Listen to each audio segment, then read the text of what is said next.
Meu nome é Nair do Espírito Santo, mas pouca gente me chama assim. Aqui na cidade, sou só Dona Nair. Se você perguntar por mim em qualquer canto de São Luís do Paraitinga, vão te apontar para essa casinha azul aqui, que já viu muita coisa nesses anos todos. Essa casa sou eu.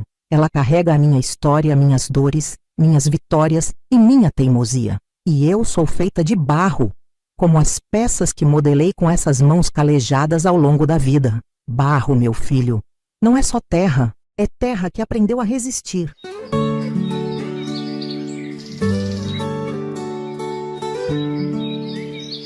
Agora me diz, você está assistindo essa história de onde? Do sofá da sua casa, do ônibus a caminho do trabalho, ou já está deitada na cama, quase pegando no sono? Onde quer que esteja, fica aqui comigo, porque o que eu vou te contar hoje não é só uma lembrança. É uma batalha que eu não escolhi, mas que não tive outra escolha a não ser enfrentar, porque tem coisa que a gente não pode deixar levarem da gente. Eu quase perdi tudo, mas aprendi que quem finca os pés na terra, como uma árvore antiga, não cai fácil. Eu nunca fui mulher de muito luxo, mas sempre fui de muito chão, e meu chão sempre foi essa cidade. Nasci aqui, cresci aqui, fiz minha vida inteira aqui. Vi São Luís do Paraitinga mudar, vi as ruas de terra virarem paralelepípedo, vi as casas de madeira dando lugar a prédios modernos, mas tinha uma coisa que nunca mudava: o cheiro do barro úmido misturado com a fumaça do forno de cerâmica. Esse cheiro me acompanha desde pequena, quando eu ficava grudada na minha avó, aprendendo a transformar terra em panela. A primeira vez que coloquei as mãos na argila, eu ainda era criança. Lembro de minha avó dizendo: Nairzinha, barro só vira panela quando aprende a enfrentar o fogo. Eu não entendi de primeira, mas anos depois, percebi que ela não estava falando só da cerâmica. A vida ensina a gente assim. Primeiro a gente aprende a moldar, depois aprende a resistir. Foi com essa lição que fui crescendo. Casei cedo, tive filhos, enterrei meu marido antes do tempo. A vida não foi fácil, mas eu nunca reclamei. Minha casa foi meu refúgio, meu mundo, o chão que meus filhos pisaram, o teto que nos protegeu da chuva, as paredes que guardaram meus segredos e minhas dores. Eu moldei aquela casa como moldei minhas peças de cerâmica, com amor, com esforço e com a certeza de que duraria para sempre. Por muitos anos, a vida seguiu tranquila. Meus filhos cresceram, tiveram seus filhos, e eu continuei ali, no mesmo lugar, sentada na varanda, moldando o barro e ouvindo o sino da igreja marcar as horas. Mas tudo que é muito quieto, uma hora é sacudido. E o sacolejo da minha vida veio na forma de um homem engravatado, de sorriso engomado e um papel na mão. Bateram na minha porta numa tarde de janeiro. Eu estava terminando de esmaltar um pote, quando ouvi a campainha. Ajeitei o avental, limpei as mãos e fui atender. Era um sujeito com cara de vendedor, desses que já chegam achando que vão te convencer de alguma coisa antes mesmo de abrir a boca. Boa tarde, senhora. A gente pode conversar um minutinho? Aquele tom educado demais já me deixou com a pulga atrás da orelha. Ele me explicou que minha casa fazia parte de uma área que ia ser requalificada. Uma nova etapa de desenvolvimento para a cidade. Ele disse, com aquele ar de quem acha que está te dando uma ótima notícia. Olhei bem para ele e perguntei: e onde eu entro nisso? Ele sorriu mais largo e apontou para o papel. A senhora vai ser indenizada. Um valor justo. Vai poder morar num lugar melhor. Olhei para a minha casa, para os móveis que meu marido fez com as próprias mãos, para as marcas de altura que desenhei na parede conforme meus filhos cresciam, para o quintal onde enterrei meu cachorro quando ele morreu de velhice. E então olhei de novo para aquele homem e disse: melhor para quem? Ele não esperava essa pergunta. Gaguejou, tentou me convencer com números, falou de valorização imobiliária, de modernização, mas para mim, aquilo tudo era só uma desculpa bonita para tirar as pessoas do próprio lar. E foi aí que eu percebi. Isso não era uma oferta, era um aviso. Eles iam tirar minha casa, quisesse eu ou não. Depois que ele foi embora, fiquei sentada na varanda com o papel nas mãos. O vento quente da tarde soprava devagar, e eu só conseguia pensar: será que eles acham que podem arrancar a gente assim, como quem arranca um mato do quintal? Conversei com os vizinhos. Uns já tinham aceitado o dinheiro, outros estavam com medo. Dona Nair, a senhora vai lutar contra eles sozinha? Sozinha ou não? Eu já tinha decidido. Minha casa não era só uma casa, era a minha história. E eu não ia deixar levarem. Os primeiros documentos oficiais chegaram rápido. Avisos de despejo, prazos, ameaças escritas em palavras difíceis. Meus filhos ficaram preocupados, me ligaram dizendo para eu aceitar e ir morar com eles. Mãe, a senhora já lutou tanto na vida. Para que mais essa briga? Mas eu nunca fui mulher de aceitar o que me mandam. Não sem antes dar minha resposta. Naquela noite, quase não dormi. Me virei na cama, senti o peso da decisão nos ombros. Mas aí lembrei das palavras da minha avó. Barro só vira panela quando enfrenta o fogo. E eu sabia que o fogo vinha aí, mas também sabia que eu era de barro. E barro, quando endurece, ninguém derruba fácil. O que aconteceu depois foi muito mais do que uma briga por uma casa. Foi uma batalha entre o que é certo e o que é conveniente, entre a força de uma história e o peso do dinheiro. E se você ficou comigo até aqui, então fica até o fim, porque essa história está só começando. E eu te garanto, você não vai querer perder o que vem depois. A primeira noite depois da visita do homem engravatado foi longa. Me virei na cama até quase amanhecer. Cada vez que fechava os olhos, via minha casa sendo derrubada, como uma panela de barro caindo no chão e se despedaçando. Meus filhos tinham razão em se preocupar. Quem sou eu para enfrentar advogado, prefeitura e empresa grande? Mas também, quem são eles para acharem que podem arrancar a gente do próprio chão sem luta? No dia seguinte, tomei meu café mais devagar que de costume. Fiquei ali, sentada na varanda observando a rua. Minha casa não era só minha, era um pedaço vivo dessa cidade. No quintal da frente, o pé de jabuticaba que meu marido plantou ainda dava fruto. No portão, as marcas de tinta das pequenas mãos dos meus netos ainda estavam lá, como lembrança dos dias em que brincavam de pintores. Como alguém pode dizer que esse lugar não vale nada? Foi aí que decidi que não ia sair.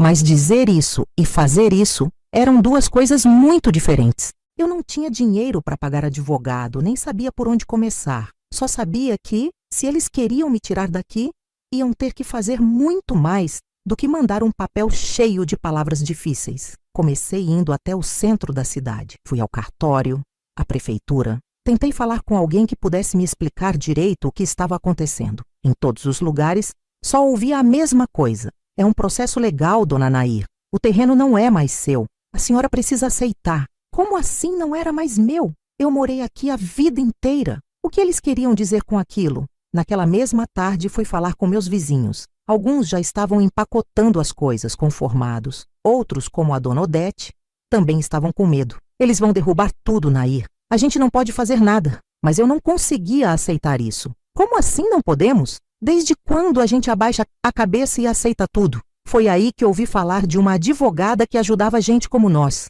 Uma moça nova, cheia de coragem, que trabalhava na Defensoria Pública. Peguei um ônibus e fui até lá, com os papéis na bolsa e uma esperança escondida no bolso. Quando cheguei, encontrei uma sala cheia de gente na mesma situação que eu. Isso me deu mais raiva ainda.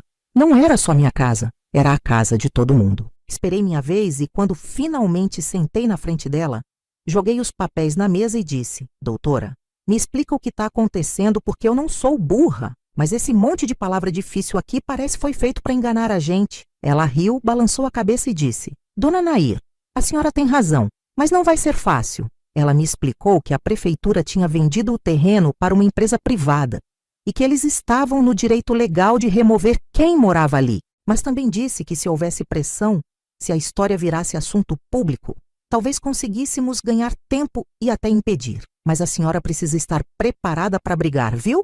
Porque vai ser feio. Brigar? Eu passei a vida toda brigando. Briguei para criar meus filhos, briguei para botar comida na mesa, briguei contra a dor de perder gente que eu amava. Não era agora que eu ia parar, mas ouvir aquilo de alguém que entendia das leis me deu uma mistura de alívio e medo. Eu sabia que tinha uma chance, mas sabia que eles não iam facilitar. Naquela noite dormi melhor, mas acordei com mais perguntas do que respostas. O que eu podia fazer? Como eu ia conseguir mobilizar gente o suficiente para fazer barulho? Eu não tinha internet, não sabia dessas coisas de redes sociais que meu neto vivia falando, mas sabia que boca a boca ainda era forte. Se tem uma coisa que não precisa de internet é fofoca, e eu ia usar isso ao meu favor. Comecei a falar com mais gente. Passei dias indo de porta em porta, conversando com quem ainda não tinha aceitado o dinheiro. Se a gente não fizer nada, Eles vão tirar a gente feito cachorro vira-lata sem nem olhar para trás.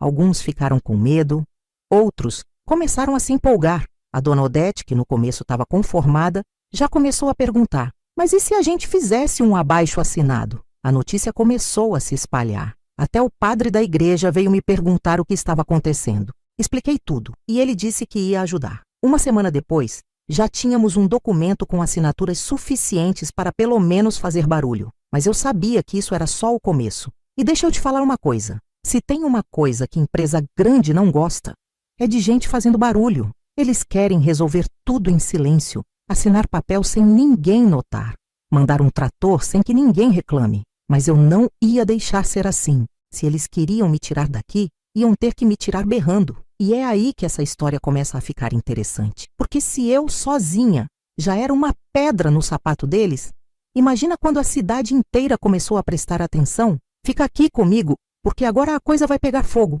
Depois que a notícia começou a se espalhar, tudo mudou. Se antes eu andava pela cidade e sentia que só eu enxergava o que estava acontecendo, agora parecia que todos estavam começando a abrir os olhos. As pessoas cochichavam sobre o caso na feira, na fila do banco, na saída da missa. Dona Nair não vai sair de casa, diziam. Ela está brigando por nós. Eu não queria ser símbolo de nada. Só queria minha casa de pé, mas sem querer, acabei me tornando um problema grande demais para eles ignorarem. Foi então que eles começaram a apertar o cerco. Primeiro, vieram com mais cartas, mais prazos, mais ameaças formais. Depois começaram a espalhar boatos de que eu já tinha desistido, que já estava empacotando minhas coisas. Só que eu nunca fui de abaixar a cabeça. Se tem uma coisa que eu aprendi na vida, é que gente poderosa gosta de jogar sujo quando vê que pode perder. E já que estamos aqui, me conta uma coisa. Você já passou por uma situação em que parecia que o mundo inteiro queria te empurrar para o lado errado? Se já, então você sabe exatamente como eu me senti naquela época. Agora deixa um comentário contando sua história, porque eu quero saber quem aqui já teve que lutar por algo que era seu por direito. No começo, ainda tentaram me dobrar com conversa fiada. Vieram com um novo acordo, um valor um pouco maior do que antes. Disseram que eu poderia escolher um apartamento bem localizado em outra região, como se um prédio novo pudesse substituir os anos de lembranças dentro dessas paredes, como se raízes fossem feitas para serem cortadas e replantadas onde desce na telha. Quando viram que o papo não ia resolver, partiram para outra estratégia. Um dia, do nada, cortaram a água da minha casa. Liguei para a prefeitura e disseram que era um problema administrativo. Problema coisa nenhuma. Era retaliação. No dia seguinte, apagaram as luzes. No outro, um carro estranho ficou parado na frente da minha casa a noite toda. Eu via as luzes dos faróis piscando de vez em quando, como se alguém estivesse me vigiando. No começo senti medo, mas o medo é uma coisa engraçada. Quando você sente ele forte demais, uma hora ele para de te controlar e vira raiva. Eu já tinha chegado nesse ponto. Se achavam que iam me assustar, estavam muito enganados. Fui atrás da advogada de novo. Ela me olhou com um semblante preocupado. Dona Nair, a senhora sabe que eles podem recorrer à justiça para tirar a senhora à força, né? Eu já sabia. Mas ouvir isso assim, em voz alta, me fez respirar fundo. E se eles vierem, o que eu faço? Ela me olhou firme e disse: faz barulho. Eu fiz barulho. E como fiz? No mesmo dia, fui até a rádio local e contei tudo. Em menos de 24 horas, um repórter de um jornal da capital estava na minha porta, fazendo perguntas. Eles me filmaram ali, na minha varanda, segurando os papéis do despejo na mão e contando tudo. Eu falava sem rodeios, sem floreios. Isso aqui é minha casa. Eles querem arrancar a gente daqui para encher os bolsos de dinheiro. Eu não vou sair. Depois que essa entrevista foi ao ar, a cidade inteira se virou contra a empresa. Até quem não ligava para o caso começou a prestar atenção. O telefone da construtora deve ter tocado mais do que telefone de bingo. E foi só aí que percebi que, pela primeira vez, eles estavam sentindo o peso da resistência. Mas eu também sabia que eles não iam parar por aí. Gente grande não gosta de perder. E quando percebe que não consegue vencer pelo cansaço, começa a apelar. Não demorou muito para eu perceber que a briga estava só começando. Naquela noite, recebi uma visita. Um sujeito que eu nunca tinha visto antes bateu na minha porta. Ele não era engravatado como os primeiros. Era um tipo mais grosseiro, de voz baixa, olhar frio. Me chamou pelo nome e disse: Dona Nair, A senhora precisa entender que está incomodando gente grande. Senti um calafrio, mas não deixei transparecer. Cruzei os braços e encarei ele de volta. E desde quando eu preciso pedir permissão para incomodar? Ele ficou calado por um segundo. Depois sorriu sem humor. A senhora devia aceitar a oferta. Logo pode ser tarde demais. Eu podia sentir a ameaça naquelas palavras. Eles estavam dispostos a tudo, mas eu também estava. Só que agora eu não estava mais sozinha. A cidade toda estava de olho e quanto mais eles tentassem me dobrar, mais eu ia me manter de pé. E se você achou que isso era o máximo que eles podiam fazer, espere até ouvir o que veio depois. Porque eu aprendi do jeito mais difícil, que quando a gente enfrenta gente poderosa, a batalha nunca é justa. Mas isso não quer dizer que a gente não possa ganhar. Depois daquele aviso estranho, comecei a entender que minha luta não era só contra papelada e burocracia. Agora que a coisa tinha descido para um nível mais baixo, mais sujo. Era como um jogo onde as regras mudavam quando eu começava a ir a ganhar. E isso só me fez querer lutar ainda mais. A cidade estava do meu lado. A cada dia, mais gente vinha me procurar, perguntando o que podiam fazer. O abaixo-assinado já tinha dobrado de tamanho. As pessoas começaram a falar sobre um protesto. A advogada disse que estávamos ganhando força, que poderíamos entrar com uma ação coletiva. Pela primeira vez, senti que talvez houvesse uma chance real, mas foi aí que eles resolveram me dar um ultimato. Um novo documento chegou, dessa vez assinado por um juiz. Me davam 7 dias para sair. 7 dias para empacotar a vida inteira e sumir dali. 7 dias para esquecer minha casa, minha história, como se fosse tão fácil quanto dobrar um lençol velho e enfiar no fundo do armário. Meus filhos entraram em desespero. Mãe, pelo amor de Deus, não se arrisque. A senhora já fez o suficiente. Mas que tipo de mãe eu seria se aceitasse isso? Que exemplo eu daria para eles? O que eu ia dizer para meus netos? A vovó brigou um pouco, mas depois aceitou a derrota. Não, eu não sou mulher de meio caminho. A cidade começou a se organizar. No domingo seguinte, um grupo de gente foi para a praça com faixas e cartazes. Pediam justiça. Pediam que a prefeitura parasse de vender a cidade para empresas que só queriam lucro. Até o padre da igreja apareceu. E eu nunca vi um homem de batina falar com tanta indignação. Se expulsarem Dona Nair, amanhã expulsam qualquer um de nós. A televisão voltou.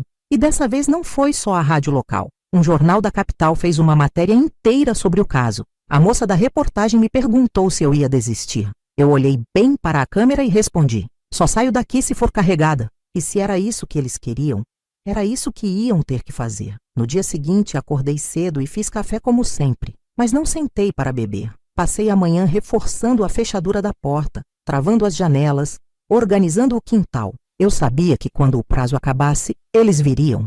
Sabia que os tratores podiam aparecer a qualquer momento. Então, se eu ia sair, ia ser lutando até o último segundo. A cidade inteira ficou em alerta. Todo mundo sabia que o prazo estava acabando. As pessoas passavam na rua. Algumas acenavam. Outras me olhavam com aquela expressão de quem sente pena. Mas pena era a última coisa que eu precisava. O que eu precisava era de apoio. E, felizmente, esse eu tinha de sobra. Na véspera do último dia, sentei na minha cadeira na varanda e respirei fundo. Olhei para a casa, passei os dedos pela madeira velha da porta. Quantos natais essa sala já viu? Quantos aniversários? Quantos dias bons, ruins, difíceis? Como pode alguém olhar para um lugar assim e ver apenas um pedaço de terra para vender? Foi então que decidi que, se eles queriam me arrancar dali, iam ter que fazer isso na frente de todo mundo. Liguei para a advogada. Chama a imprensa. Amanhã, quando vierem me tirar, eu quero o Brasil inteiro assistindo. Ela ficou em silêncio por um momento. Depois disse: Dona Nair, a senhora sabe que pode dar ruim, né? Eu ri. Minha filha, já deu ruim faz tempo. Agora eu só quero ver até onde isso vai. Naquela noite, dormi como não dormia há tempos. Era estranho, mas saber que o pior estava vindo me deu uma calma esquisita, como se eu finalmente estivesse pronta. E quando o sol nasceu no dia seguinte, eu já estava sentada na minha cadeira na varanda, esperando. Não demorou muito para a poeira do caminhão aparecer no horizonte. Eles vinham, era agora. E se você acha que já viu tudo nessa história, espera só para ver o que aconteceu quando os tratores chegaram. Compartilhe essa história com alguém que precisa saber que a gente nunca deve abaixar a cabeça, porque o que aconteceu naquele dia, ninguém nunca mais esqueceu. O barulho do motor veio primeiro, grave, forte, como se o próprio chão tremesse sob os meus pés. Depois vieram as vozes, ordens secas, rápidas, apressadas. Quando olhei para a rua, vi o caminhão parado e logo atrás, 2 tratores alinhados, como se fossem bichos esperando para atacar. Atrás deles, um carro preto com vidros escuros. Alguém lá dentro assistia tudo sem querer ser visto. Não demorei a perceber que não estavam sozinhos. De um lado, os homens de colete, com crachás no peito e pranchetas nas mãos. Do outro, a polícia de braços cruzados, como se já soubessem o que ia acontecer. Um oficial mais velho se aproximou, tirou um papel do bolso e leu alto. Dona Nair do Espírito Santo, seu prazo acabou. A senhora tem que sair. Respirei fundo. Senti o peso da cidade inteira nas minhas costas. Mas quando abri a boca, minha voz saiu firme. Se quiserem me tirar, vão ter que fazer isso na frente de todo mundo. E não era força de expressão, porque naquele momento a rua já estava cheia. Os vizinhos, os amigos, gente que nem conhecia direito. Alguns seguravam cartazes improvisados, outros filmavam com os celulares. Vi minha advogada num canto falando rápido no telefone. Vi o padre da igreja de batina, parado de braços cruzados. E vi meus filhos, de pé no meio da multidão, com olhares aflitos, mas sem dizer nada. Eles sabiam que eu não ia recuar. O homem do colete suspirou, olhou para os tratores e fez um sinal. O motor roncou mais alto. O monstro amarelo de metal deu um passo à frente. Para esse trator agora! A voz veio do meio da multidão. Alguém gritou, depois outro, depois outro. Em segundos, dezenas de vozes se levantaram como um trovão. Os homens da empresa se entreolharam. O da prancheta tentou argumentar, mas ninguém ouvia mais. A rua virou um bloco só, gritando, exigindo. Não eram só gritos, eram ecos de décadas de injustiça. O oficial da polícia franziu o rosto. Eu via que ele não queria estar ali. Vi quando ele se virou para o homem do carro preto e esperou uma resposta. Mas o carro não se mexeu. O vidro não abaixou. Quem estava ali dentro não queria ser visto. Só queria que a sujeira fosse feita por outros. Foi então que alguém da multidão avançou. Um jovem, não sei quem, parou na frente do trator e abriu os braços. Se quiser derrubar, vai ter que passar por cima de mim também. E logo veio outro, e outro, e outro. Os tratores pararam e pela primeira vez naquela briga toda, eu vi medo nos olhos deles. O homem de colete tentou se impor. Isso aqui é ilegal. E minha advogada respondeu com um sorriso frio. Ilegal é vocês quererem arrancar uma senhora da própria casa sem que a justiça tenha decidido nada. O trator desligou o motor. O silêncio que veio depois foi tão grande que eu ouvia meu próprio coração batendo. E então, o carro preto deu a ré e foi embora. Os homens da empresa hesitaram, olharam para a polícia que não se mexeu. A multidão não recuou. E um a um, eles começaram a se afastar. E foi assim que eu entendi. Eles nunca tiveram tanto poder assim. Eles só tinham certeza de que ninguém ia resistir. Quando perceberam que resistiríamos, foram eles que tiveram medo. Naquela noite, sentei na varanda como sempre fazia. Mas, dessa vez, sem incerteza, sem medo. Eu não tinha vencido ainda, mas tinha feito eles recuarem. E se você acha que essa história já chegou no clímax, espera só para ver o que aconteceu depois. Porque quando eu achei que finalmente ia descansar, foi aí que o verdadeiro inimigo apareceu. Achei que tinha vencido. Achei que aquele carro preto indo embora significava o fim da briga. Mas briga contra gente grande nunca acaba fácil. Eles não aceitam perder. Eles não aceitam ser expostos. E quando percebem que a força não adianta, partem para o jogo sujo. No dia seguinte, acordei com um barulho diferente. Vozes nervosas, passos apressados na calçada. Quando abri a porta, vi um grupo de homens com coletes, apontando para minha casa, cochichando entre si. Dessa vez, não vieram com trator, vieram com papéis. Um deles se aproximou, rosto fechado, olhos sem paciência. Me entregou um envelope grosso. Dona Nair, a senhora está sendo processada. Pisquei, sem entender. Processada? Por quê? A senhora incitou uma manifestação ilegal. A empresa alega que sofreu prejuízo e que a senhora está impedindo um processo legítimo de desenvolvimento urbano. Aquilo foi como um soco no estômago. Eles não conseguiram me tirar na marra. Então agora tentavam pela justiça. Queriam me afogar em processos, gastar meu tempo, meu dinheiro, me desgastar até eu ceder. Mas sabe o que me deixou mais revoltada? Foi olhar para aquele homem e ver nos olhos dele que ele já achava que tinha vencido. Para ele, eu era só uma velha que não entendia de leis e que ia se render no primeiro susto. Fui direto para a Defensoria Pública. Minha advogada leu os documentos, bufou, balançou a cabeça. Isso aqui é intimidação, dona Nair, mas vai dar trabalho. Suspirei. Trabalho nunca foi problema para mim. A cidade ficou em choque. Agora não era só uma briga por uma casa. Agora era uma briga por justiça. A história explodiu ainda mais. E gente de fora começou a prestar atenção. Universitários, jornalistas, até gente da política. Só que a empresa também percebeu isso. E decidiram jogar mais pesado. Naquela noite, alguém bateu na minha porta. 3 toques secos. Quando abri, não vi ninguém.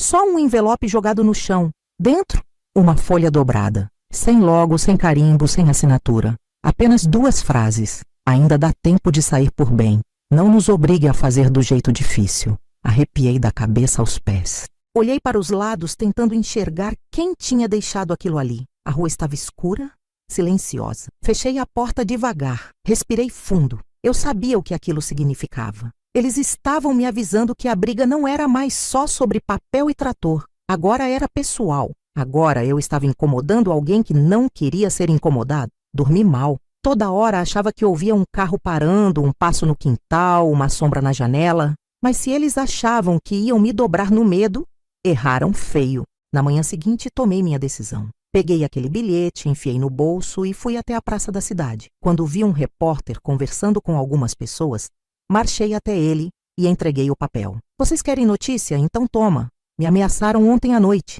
O jornalista arregalou os olhos. A senhora tem certeza disso? Olhei para ele e respondi. Meu filho, eu tenho certeza de que tem gente grande achando que pode passar por cima de mim, mas eu não sou Estrada. E foi assim que minha história ganhou uma proporção que nem eu esperava. Mas o que aconteceu depois? Bom, foi aí que a coisa ficou realmente perigosa. Achei que a ameaça escrita num papel jogado na minha porta seria o pior que fariam. Achei que, depois de colocarem a cidade inteira contra eles, não teriam coragem de baixar ainda mais o nível. Mas quando se luta contra gente poderosa, a gente aprende que sempre existe um degrau abaixo do que a gente pensa ser o fundo do poço. Na manhã seguinte, acordei com batidas apressadas na porta. Quando abri, minha advogada estava lá, pálida, segurando um jornal dobrado. Dona Nair, a senhora viu isso? Peguei o papel da mão dela e senti o estômago afundar. Na primeira página, lá estava meu nome estampado, mas não como uma mulher lutando pelo que é seu. Não, agora eu era uma invasora, uma criminosa, uma velha teimosa impedindo o progresso. O jornal comprado por eles dizia que minha casa estava em um terreno irregular, que eu tinha sido avisada várias vezes que a cidade inteira estava sofrendo por minha culpa. Transformaram a vítima em vilã. Minha advogada respirou fundo. Eles querem destruir a sua imagem.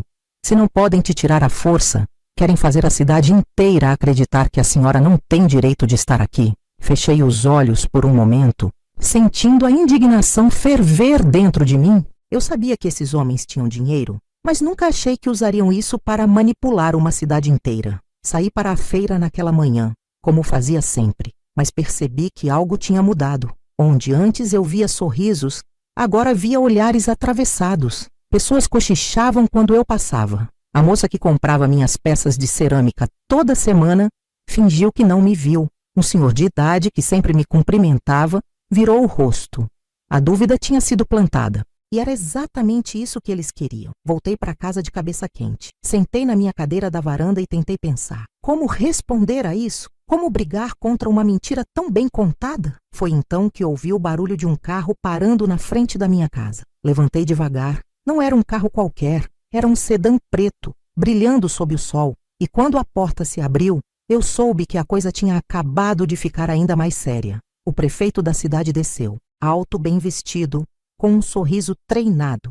Ele andou na minha direção como se já soubesse o que eu ia dizer. Dona Nair, disse ele, apertando meu ombro como se fôssemos velhos amigos. Podemos conversar? Cruzei os braços. Acho que já estamos conversando, prefeito. Ele sorriu, um sorriso que não chegou nos olhos. A senhora sabe que sua luta virou símbolo, não sabe? Só que a cidade precisa crescer. Não podemos permitir que uma única pessoa atrase um projeto tão grande. Ri, não porque achava engraçado, mas porque já tinha ouvido essa mesma fala da boca de outros antes. Uma única pessoa? O senhor viu a praça cheia outro dia? Eu não sou a única aqui. O sorriso dele sumiu por um instante, mas logo voltou. O povo gosta de brigar até perceber que está do lado errado. É por isso que estou aqui para fazer uma última proposta. Do bolso do paletó, ele tirou um envelope branco e me entregou. Aqui está um valor muito acima do mercado. Com isso, a senhora pode comprar um lugar ainda melhor. Fiquei olhando para aquele envelope como se fosse um naco de carne podre. Peguei devagar, abri, vi os números, uma quantia que muita gente aceitaria sem piscar. Mas aquilo não era sobre dinheiro. Nunca foi. Então, com a mesma calma, rasguei o papel ao meio. Depois ao meio, de novo. Depois mais uma vez, até os pedaços ficarem pequenos o suficiente para o vento levar. O silêncio foi absoluto. O prefeito piscou devagar. Depois, riu. Um riso seco, sem humor. Bom, então a senhora está deixando a gente sem escolha. Ele virou as costas, entrou no carro e foi embora sem dizer mais nada. Aquela foi a primeira vez que realmente senti medo. Não porque achava que eles iam tentar me convencer de novo. Não. Agora eu sabia que eles tinham desistido de negociar. E quando gente grande desiste de falar, começam a agir. Tentei não pensar nisso enquanto fazia o jantar, mas minha cabeça estava cheia. O que viria agora? Mais mentiras na imprensa? Mais ameaças? Ou algo pior? Naquela noite, antes de dormir, chequei as trancas das portas e das janelas. Algo dentro de mim dizia que eu precisava estar preparada. E eu estava certa. Porque quando acordei na manhã seguinte, percebi que algo estava errado antes mesmo de sair da cama. O silêncio. Não havia barulho de passarinho. Nem o som da feira lá no centro da cidade. Nem mesmo o barulho do rádio do vizinho, que todo dia tocava as mesmas músicas antigas. Saí para a varanda e vi. Meu coração parou. Alguém tinha passado ali durante a noite e pichado a parede da minha casa. Em letras grandes, grossas, vermelhas. Some daqui. As palavras ainda pingavam tinta fresca. Não sei por quanto tempo fiquei olhando aquilo, mas quando consegui me mexer, fiz a única coisa que podia fazer. Peguei um balde d'água, um pano e comecei a limpar. E enquanto esfregava, prometi para mim mesma, se eles acham que podem me assustar, então ainda não entenderam com quem estão lidando. Passei o dia inteiro limpando aquela parede. O pano ficava vermelho a cada passada, como se as palavras estivessem grudadas no tijolo, recusando-se a sair. Mas eu não ia deixar nada daquilo ali. Não porque me envergonhava, mas porque eu não daria a eles o prazer de ver minha casa marcada pelo medo. Enquanto esfregava, vizinhos passaram. Uns olhavam e desviavam o olhar, como se não soubessem o que dizer. Outros me ajudaram a carregar a água, a segurar a escada, a limpar os últimos vestígios daquela tinta maldita. Não estávamos sozinhos. No fim do dia, minha casa estava limpa, mas a mensagem ainda pesava no ar. Eu sabia que eles estavam me vigiando. Eu sabia que, na cabeça deles, isso era só um aviso, mas eu tinha um aviso também, e ia mandar na minha própria maneira. Peguei um pincel, uma lata de tinta azul e escrevi na mesma parede onde tinham rabiscado sua ameaça. Daqui eu não saio. Pintei as letras grandes, fortes, firmes, para todo mundo ver. Quando terminei, me virei e vi uma pequena plateia de vizinhos e amigos observando. Vi um sorriso aqui e ali, acenos discretos, e soube que fiz a coisa certa. No dia seguinte, minha advogada chegou cedo. Dona Nair, já registrei boletim de ocorrência sobre a pichação. Assenti, mas eu sabia que aquilo era o de menos. Não ia ser a polícia que ia me proteger. Se eles tinham ido até minha casa de madrugada, podiam fazer pior. E fizeram. Naquela noite, acordei com um cheiro estranho, forte, químico. Me levantei depressa, confusa. O que era aquilo? Foi quando vi a fumaça. Corri até a cozinha e vi que vinha do quintal. Quando abri a porta dos fundos, senti a garganta queimar. Alguém tinha jogado gasolina e colocado fogo na minha oficina de cerâmica. O telhado já estava tomado pelas chamas. As prateleiras de madeira pegavam fogo rápido, estalando e desmoronando. Meus potes, pratos, panelas de barro, tudo explodia com o calor. Cada peça que estourava era um pedaço de mim se quebrando junto. Corri para pegar um balde d'água, mas sabia que não ia adiantar. A essa altura, os vizinhos já tinham visto o fogo e saíram de suas casas correndo. "Chamem os bombeiros!" alguém gritou. Meu coração batia forte. Meu peito doía. Eles tinham cruzado o seu limite. O fogo foi apagado antes de alcançar a casa, mas minha oficina virou cinza. Anos de trabalho, de dedicação, de história, tudo perdido em minutos. Quando a fumaça baixou, fiquei ali, parada no meio da destruição. Meus dedos tocaram um pedaço de cerâmica que ainda estava quente, um pote que não resistiu. Nenhuma das minhas peças resistiu. E então, uma raiva subiu pelo meu peito como um trovão prestes a explodir. Peguei um dos cacos e apertei com força. Senti as pontas afiadas contra minha pele, mas não soltei. Alguém tocou meu ombro. Era a Dona Odete, minha vizinha. Nair! Respirei fundo. Minhas mãos tremiam, mas minha voz saiu firme. Eles acham que me quebram assim, mas eu sou feita do mesmo barro que essas peças. E se tem uma coisa que eu aprendi na vida, é que barro endurece no fogo. Na manhã seguinte, a história estava em todos os lugares. O incêndio, a destruição, a minha resistência. As pessoas começaram a se perguntar se estavam dispostos a queimar tudo para me tirar daqui. Do que mais seriam capazes? Eu não precisava fazer nada. A resposta estava vindo. E eu te digo, minha amiga, quem começou a sentir medo agora não era mais eu. O cheiro de fumaça ainda pairava no ar no dia seguinte. Meus olhos ardiam e minha garganta ainda carregava o gosto amargo do incêndio. O que tinha sobrado da minha oficina eram apenas cinzas e cacos espalhados pelo chão. Mas uma coisa ficou clara. Eles estavam desesperados. A cidade inteira acordou falando sobre o que aconteceu. Não era mais apenas uma velha brigando pela própria casa. Agora, alguém tinha tocado fogo na história de uma mulher que nunca fez mal a ninguém, e isso acendeu algo muito maior do que eles esperavam. O telefone da rádio local não parou de tocar. Os jornais da capital mandaram repórteres. Gente que eu nunca tinha visto antes passou na minha porta oferecendo ajuda. Até gente da política começou a se meter na história. Eu não queria saber de deputado nem de vereador, mas agora eu sabia que eles estavam assustados. Minha advogada chegou cedo, segurando uma pasta cheia de papéis. Dona Nair, com isso a gente pode exigir proteção. Isso aqui virou um caso grande demais para ignorarem. Olhei para os documentos. Me ofereceram escolta policial, mas recusei. Se achavam que eu ia me esconder, estavam errados. Minha proteção era a cidade inteira que estava do meu lado agora. Mas antes que eu pudesse sequer me recuperar do incêndio, recebi outra visita. E essa, eu sabia, seria diferente. No fim da tarde, um carro preto parou na frente da minha casa. Mas dessa vez, o vidro do passageiro abaixou. Um homem que eu nunca tinha visto me olhou nos olhos. Ele não parecia com os outros engravatados. Ele não estava ali para negociar. Ele sorriu de um jeito que não tinha graça nenhuma. Dona Nair, a senhora já deve ter entendido que a gente não vai desistir, né? Cruzei os braços. E você já deve ter entendido que eu também não. Ele suspirou. A senhora já fez barulho demais. Tá na hora de acabar com isso. A gente não quer que nada pior aconteça. Eu dei um passo à frente, o coração batendo forte, mas minha voz saiu firme. Pior do que queimar minha oficina? Pior do que ameaçar uma mulher de 85 anos? Me diz, moço, o que pode ser pior? Ele riu de novo. A senhora não quer descobrir. Foi embora logo depois, mas o recado tinha ficado. Naquela noite, sentei na minha cadeira e fiquei olhando para minha casa, para a varanda onde meus filhos cresceram, para o portão que meu marido consertou tantas vezes, para cada detalhe desse lugar que era meu, não deles. Eles queriam que eu sentisse medo, mas eu não estava com medo. Eu estava com raiva. E quando a raiva se transforma na única coisa que mantém alguém de pé, não há nada mais perigoso. Na manhã seguinte, resolvi que não ia esperar eles darem o próximo golpe. Peguei meu telefone, disquei para um número que minha advogada tinha me dado e falei firme. Eu tô pronta para dar uma entrevista para a televisão.